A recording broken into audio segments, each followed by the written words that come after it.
Against trafficking in persons, we will look at crucial things like combating human trafficking in the Gambia. Madam Dabo, welcome. Thank you very much, Sarah. It's a pleasure to be here. Right. Madam, can you elaborate, give an overview, of the agency, work in the Gambia right now? Okay.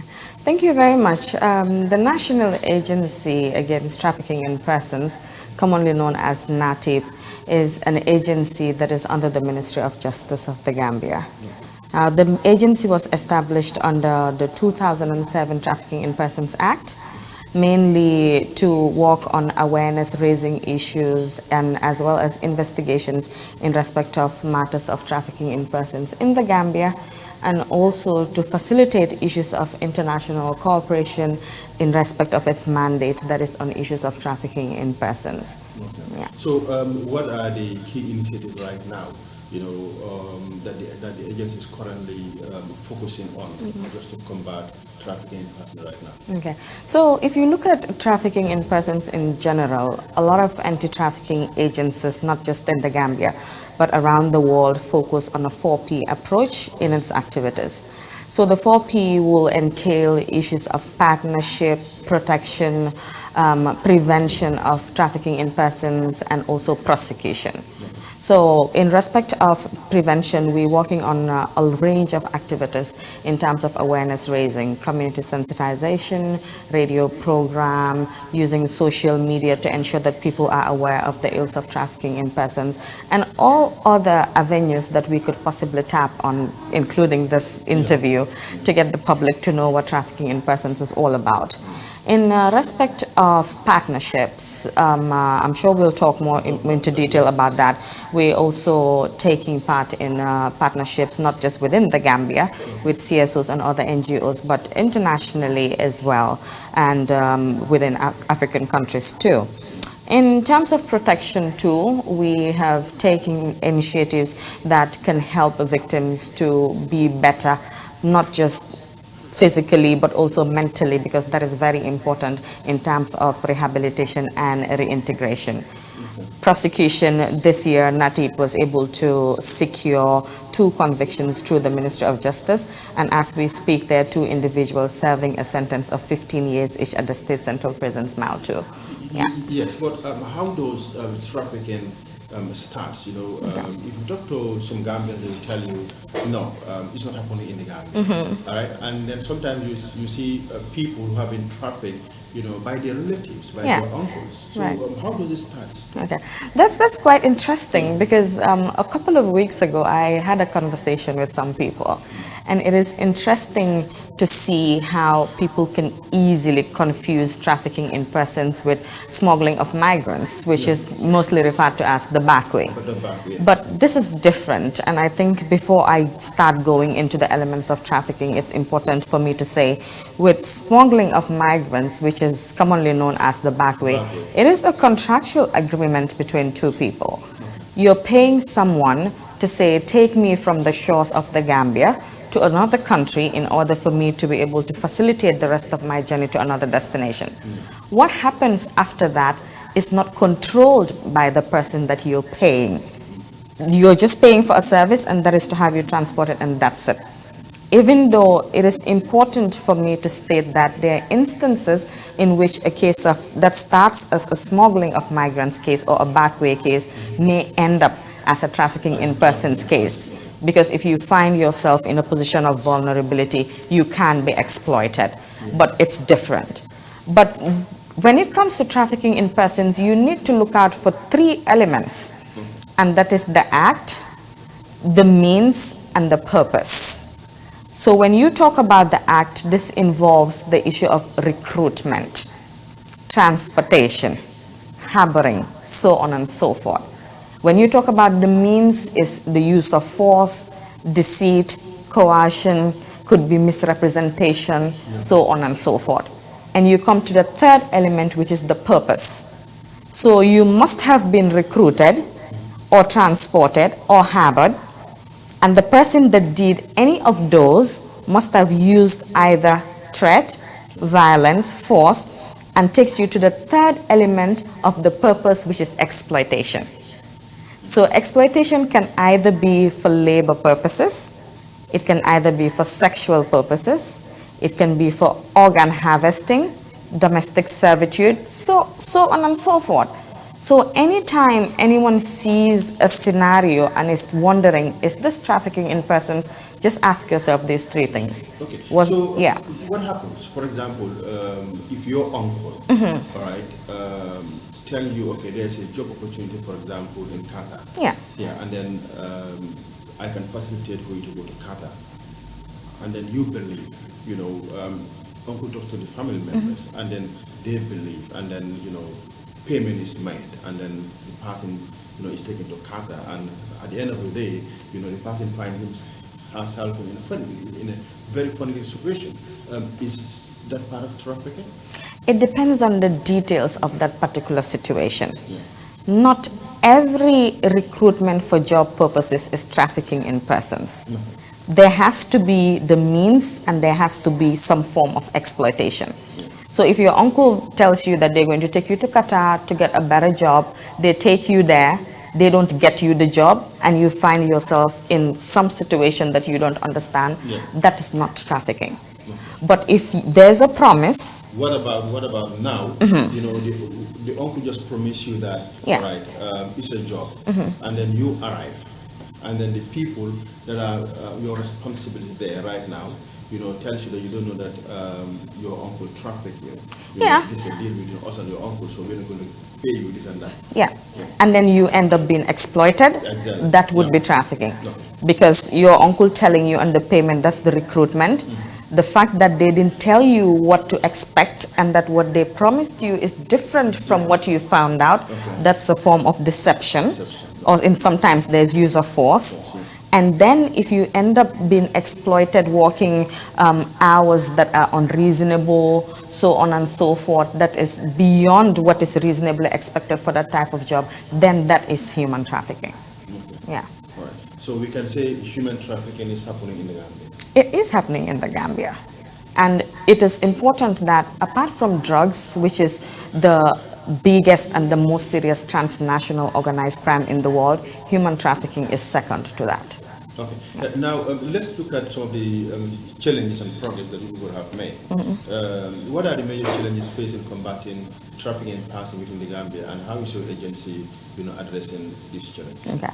The challenges in respect of trafficking are numerous. Again, with any crime, you can do as much as possibly can, but again, the push factors that lead people to be vulnerable to trafficking would have to be dealt with in order to support any anti-trafficking efforts. For example, if there's awareness raising in respect of trafficking, but issues of poverty continue to affect the population, you would have an issue in that regard. For example, if there is an issue of a lot of young people not being aware of new recruitment trends, so on and so forth, no matter how much efforts that have been put in place, they would still be vulnerable, especially in certain vulnerable communities. So what we're doing now is understanding the fact that recruitment is a major problem. And if you're able to address the problem at the grassroots, that is just letting people understand that there are chances of them being vulnerable when what seems to be very good job opportunities come across, then you're able to mitigate some of these instances. Again, with trafficking in persons, you have to deal with victim protection, you have to do with victim care, so on and so forth, and that requires a lot of resources. We do understand that there is so much that a government needs to take care of. And that means that the issue of trafficking cannot single-handedly be handled by government.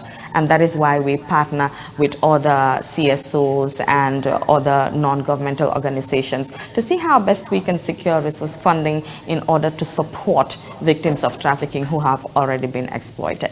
All right. But how often do people comes to you, people tell you, all right, my daughter is being trafficked, or otherwise? Yeah, people are reporting cases because we do have the hotline that is 1123, which is the hotline. There is a hotline 1123 that is the NATIP hotline at which you can call and report cases of trafficking.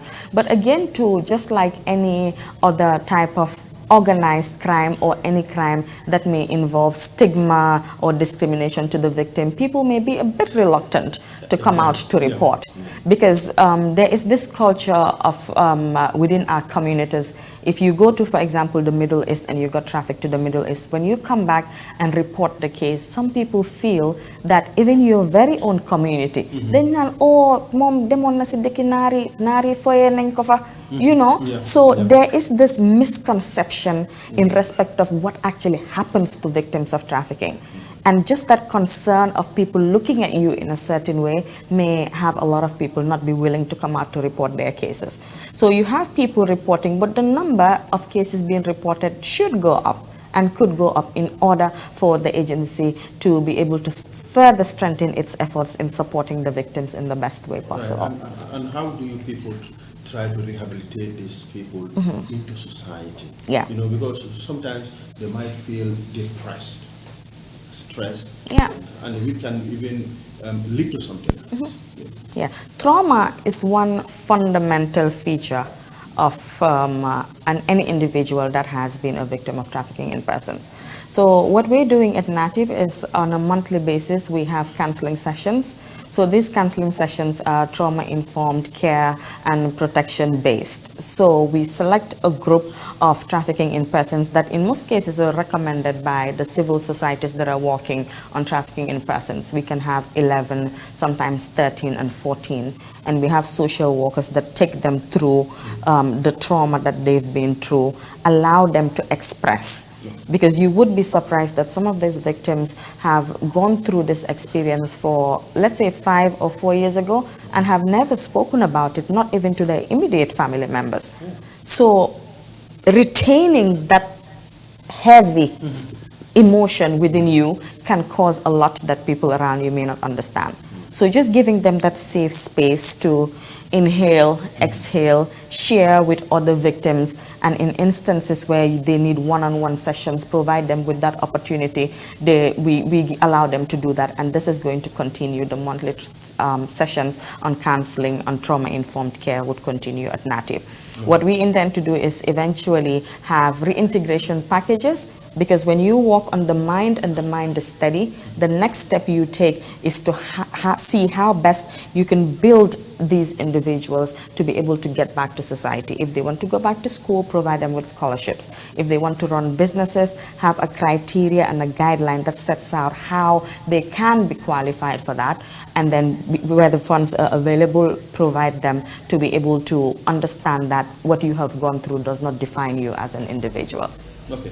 Still on the challenges, what are the significant, achievement or progress, NATIV has already achieved so far in the Gambia? Yeah, there are significant progress that NATIV has achieved so far.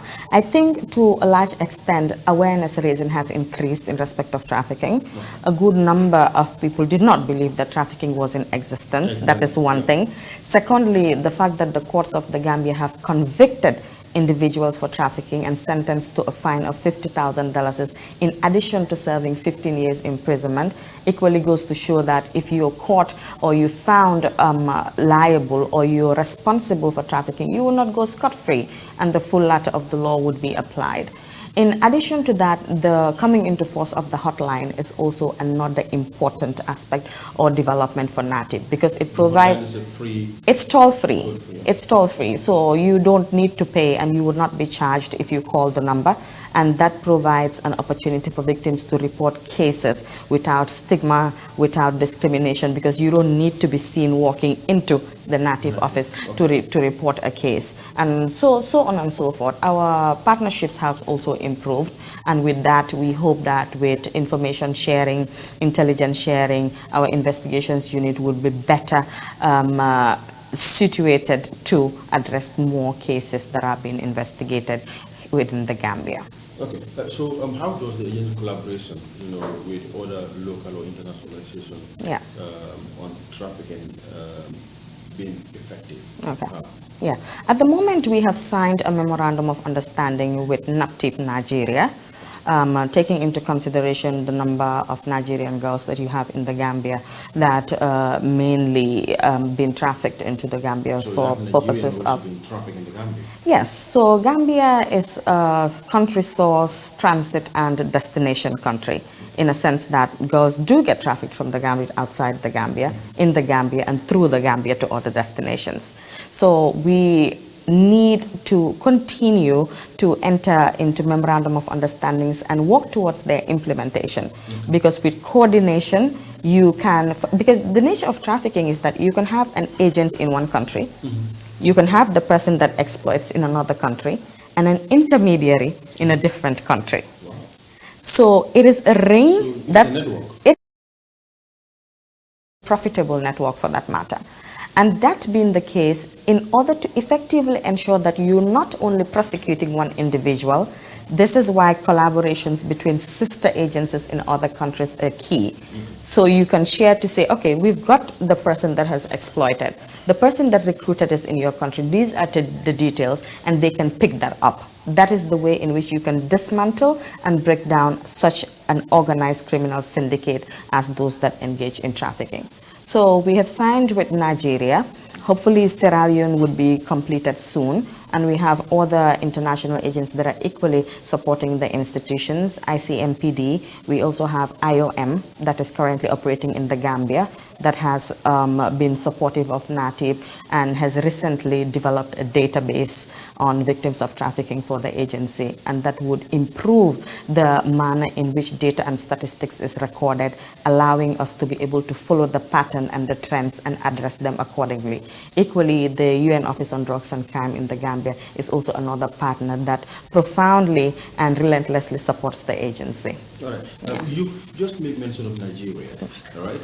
Has there been an instance where Nigeria engaged your people, just to see how best, they can get people who have been trapped to the Gambia back to Nigeria and then prosecute, those people responsible? Yeah, it is for Nigeria. It is a process, because the MOU was signed last year, but it was this year that the inauguration of the technical working group was conducted in Abuja. So when you inaugurate the technical working group, you have to develop a work plan. And with the work plan that has been approved and shared among both parties, then you can begin to implement such issues as information sharing. But in the not too distant future, we will see a lot of work between NAPTIP Nigeria and NATIP Gambia in that regard. Okay. Yeah. Still on the collaboration, what role do partners, and collaborators play in the agency effort? Yeah. What role do they play? Mostly financial is one, because fighting trafficking in persons requires huge budget in different aspects if you want to deal with all the 4 stages, from prosecution, prevention, partnership, so on and so forth.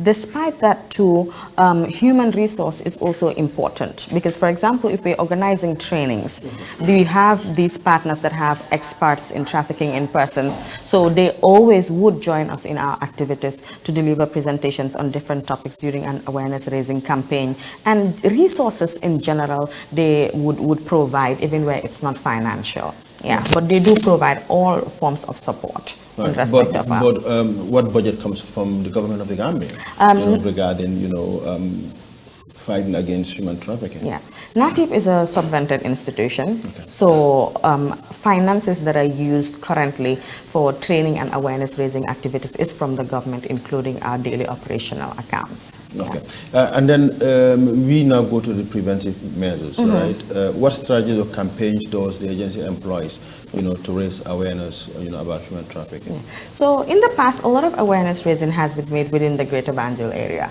but now our target is to ensure that we go up country.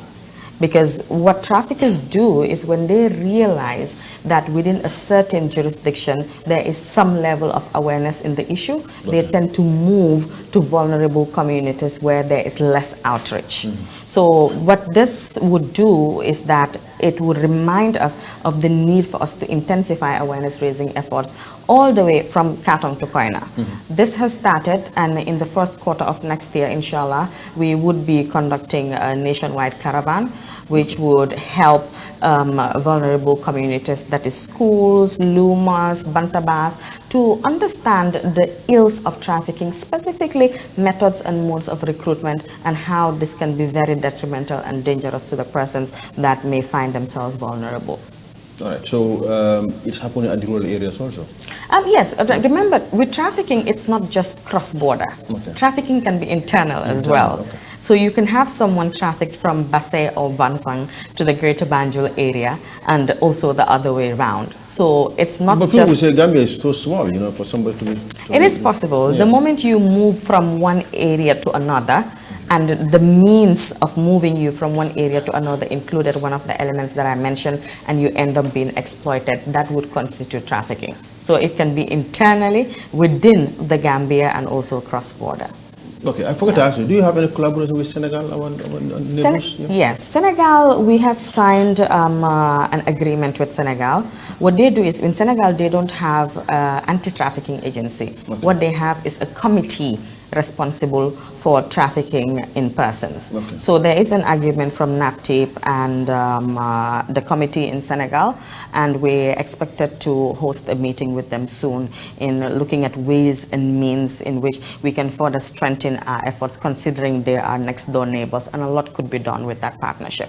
Okay, yeah. But how is the agency trying to work to prevent, vulnerable population from becoming victims? There are some populations, there are some communities, they are very, very vulnerable. Mm-hmm. As I said, awareness raising on our part is one.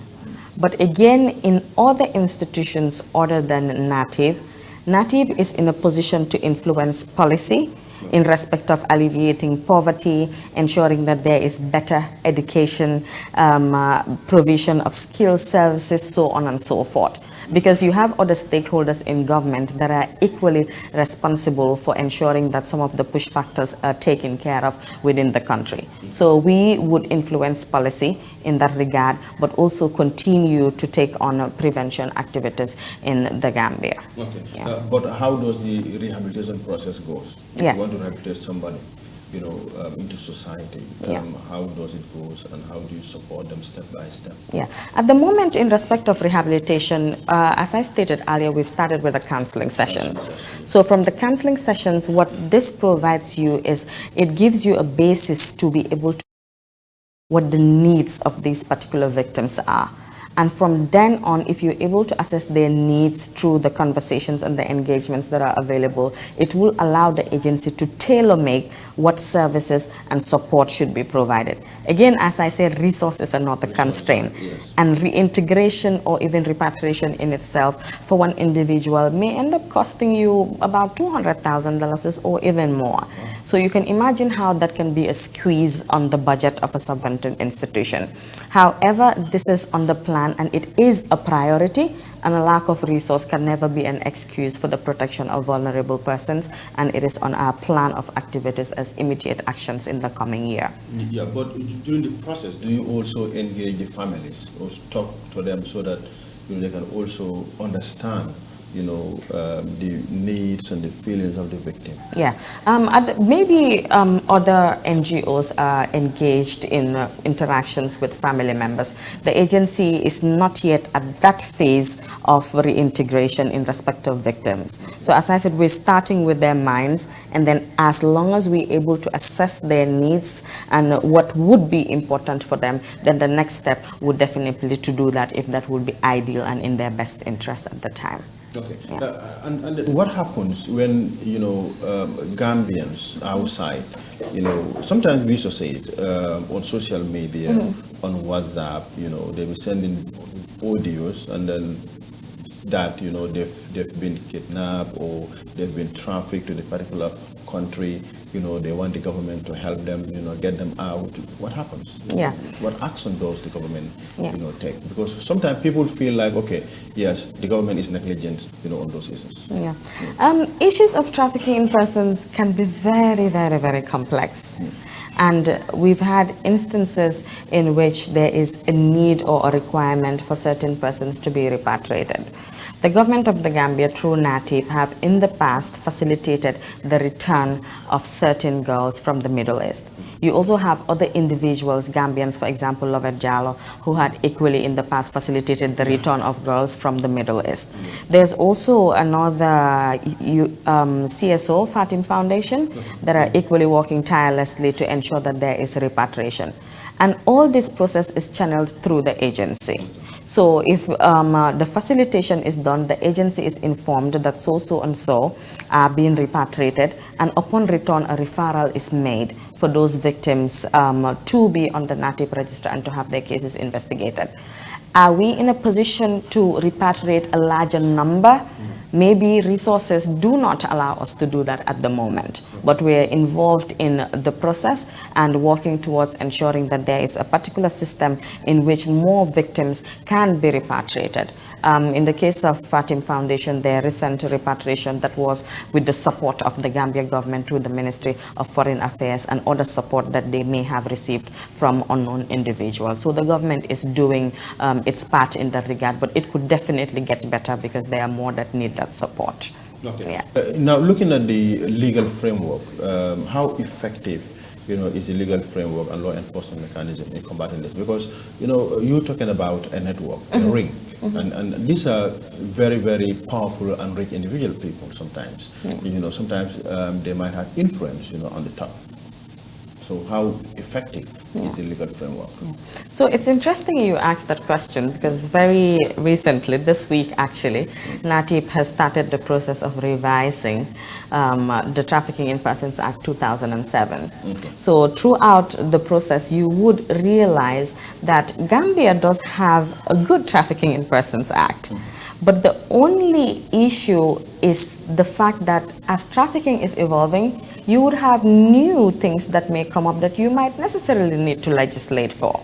So for example, previously, if organ harvesting was not an offense under the Trafficking in Persons Act 2007, there is need for a review to include that because it is an emerging trend. For example, if, let's say, for instance, begging was not a form or recognized as a form of trafficking in persons, we would need to amend the law to ensure that we include that.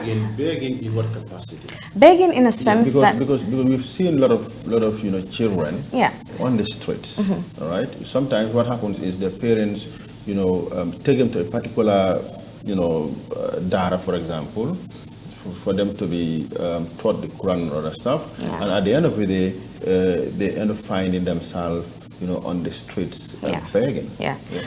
In that regard, in respect of the issues of the Dara, remember there is in existence the Children's Act, and the Children's Act has provisions in respect of labor exploitation of children. So if the process in which that transaction started from the time they were taken from the parents to the time they're on the street does not tick the box of TIP, meaning the act, the purpose and the means, then you can always have recourse to the Children's Act in respect of labor exploitation of children. So there's always a safeguard. So if it doesn't qualify for trafficking in persons, either the provisions of the Criminal Code, the Children's Act, the Women's Act, so on and so forth, you would find an offense in which you can punish. But the reason why I mentioned begging is that what is happening now is people of vulnerability. This is not very popular or predominant in the Gambia, but it's existing mostly in other countries, where, for example, someone that has a physical disability, these individuals are recruited and on a daily basis sent out to beg and then bring back money. So begging in that regard, you have persons that are being recruited for that purpose. So for example, these developments are things that our law needs to consider as well. So not just that, but also equally for the establishment of the agency, provisions on confiscation, seizure and sale of proceeds of property that have been from persons that have been convicted in the court, so on and so forth. So we're looking at the legislation, and we're hoping that in the not too distant future, we know it can be a long process, we will have a new Trafficking in Persons Act. Not to say the one we have currently is bad, but to have a new one that will adapt to the new trends of trafficking around the world and in the Gambia. But still not looking at the influence of these people. All right. Have NATIP come, across a case, where, they're stalled. Why? Because of, some underground things, are happening. I'm not sure if I'm in a position to discuss that in the interview, because again, some of these details are things that intelligence can easily pick on. Remember, as an agency that is working in investigations, the way we work hard to get them is the same way they work hard to escape us. Exactly. So I'm not sure I should mention bottlenecks at this point because I can be tipping off. But yeah, with investigations, you do face challenges. Yeah. Again, in every situation, not just trafficking, you have people that will leak information to individuals that you're trying to get. You have the general public that may not cooperate when you're soliciting information. But I believe all of these challenges are things that we can overcome, in a sense that the more people are aware that this is not just affecting one person, but it can affect the society and the country as a whole, and that can have a trickling down effect on you as a person. So we would be more careful. So awareness raising eventually will address some of the bottlenecks that we face in investigations. I'm hopeful. Right. But do you prosecute, individuals that are related, deeply related with the victim, where the family member who say, well, it's a mistake, it happened. Gambia, the Maslaha syndrome, has that occurred. Yeah, cases of that nature have been investigated, but not a case of that nature gone to court and successfully prosecuted, in a sense that conviction was secured. But there is nothing under the law that stops the agency from prosecuting an individual simply because they are a close family member. No, there's no distinction. Again, the law, no one is above the law. Yeah. So irrespective of the nexus between you and that person, if you found one thing, that would happen. Actually, one of the recent convictions involved a teacher and a student. So if the law can set an example in respect of a teacher-student relationship, then that is really going to say that there are no limits. And that is really hopeful. It says a lot about our judicial system. It says a lot about the agency. It says a lot about the Ministry of Justice and the government as a whole, that we're ready to prosecute individuals found wanting for trafficking. So students are also becoming victims? Yes, students can become victims. You can have a teacher, for example, state that they're taking a student on excursion, build trust, and so on and so forth. Yeah, the dynamics can be different depending on a case-to-case basis and how certain situations may apply. Okay. Now, looking at the future plans and priorities, what are the agency's key priorities or future plans in the fight against trafficking in person? Okay, I'm going to give you two key ones, and one major one is to intensify investigations and prosecution, because that is key. The less prosecution that you proceed with, that means on a daily basis someone is getting exploited and someone is making a lot of money and going scot-free. That's one. So the plan is to intensify, make sure more cases are investigated and prosecuted. But we cannot do this alone. The public has to come out to report these cases. So in order for us to investigate and prosecute, I'm just saying, everyone out there, if you know someone who has been trafficked, the reporting mechanism is so confidential. No one would know that you're the one that reported the case. You don't need to be sure that this is trafficking. If you think or suspect it's trafficking, pass the information on to NATIP and we will verify and conduct preliminary investigations to find out. And when we do that, then we can have more prosecutions by the MOJ, and equally this would help to curb the number of prosecution. So other than that, the second immediate plan is really to strengthen victim support and care, not just to help them with psychological counseling or trauma-informed care, but also to be able to provide them with reintegration packages. You have a lot of victims that return. The most reason or the cause of their stress and trauma is because they have no money to do anything. So if we're able to put them in a position where they can come up with very solid business plans, support them with that, and also have a system in place that will monitor what is it that they're doing and the outcome, I believe that would help. Not just businesses, but if they want to go back to school, whatever is it that they want to do that is practical, feasible, I'm sure the agency is more than ready to take that as a next immediate step. So we're not just doing the talking, but we're talking the talk and walking the walk as well. All right. Okay, and lastly, before we let you go, how do you envision the agency's role evolving in addressing human trafficking challenges in the coming years? Yeah. First of all, I look forward to a time when NATIP would be a household name. The same way people think about anti-crime, That is the dream, because when that happens, it would mean that every household knows the right authority to go to if they have cases of this nature. And the perpetrators will equally know that we're watching. So that is one key thing. And in addition, attract more partners to work with us, both locally, internationally, and also be able to train and capacitize the victims. This would be the immediate plans for NATIP as we speak. Yeah. Madam Dao, thank you very much for coming. It's a pleasure. Thank you so much. All right. Okay, thank you very much. That concludes our weekend editorial review for today. Join us next week, of course, for more comprehensive coverage of the Gambia latest news development. Stay tuned for our next segment, and thank you for watching, and have a great evening. Thank you very much. It's bye from me, Sarah Kamal.